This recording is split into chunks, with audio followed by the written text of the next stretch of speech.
Bago na namang kaganapan sa Batang Riles ating abangan. Tuluyan na nga nalaman ni Scarlett na buhay si Maying dahil sa kagagawa ni Jackson at ito ay dahilan ng pag-init ng ulo ni Rendon. Inawat naman sila ni Matos. Sa kabilang dako, nakita naman ng kapatid ni Dagul na buhay pa si Hani at ito ay nagtatago sa lungga ng apat na magkakaibigan. Dagdag pa dito, si Maying naman ay unti-unting naaalala ang kanyang mga nakalipas sa 3 taon habang siya ay nawawala.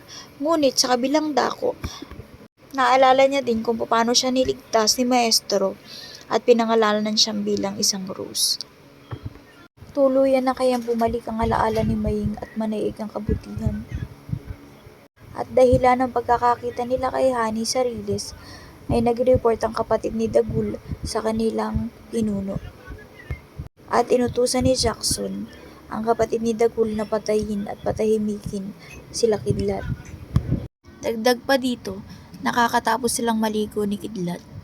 Ito ay napansin ng kanyang kababata na si Mutia. At naging dahilan ng pagkakatulala ni Mutia. Sa kabilang dako naman ay mapapansin natin na si Maying ay napansin ang dalawang nagtatalo at nakita niya ang kanyang anak na may marka sa dibdib.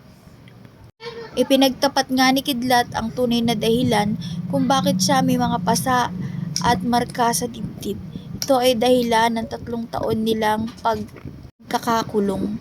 Dahilan ng paghihirap niya sa loob ng Boys Town.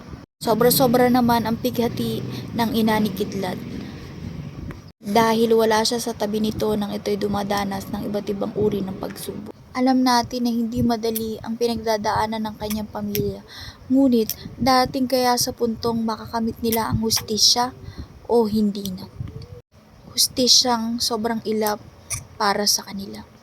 Hustisyang ipinagkakait sa mahihirap.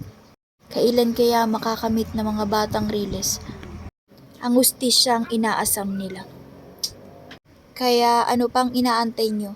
Mag-subscribe na sa aking channel at panatilihing updated sa mga susunod na kabanata. Maraming salamat po. Thank you for watching.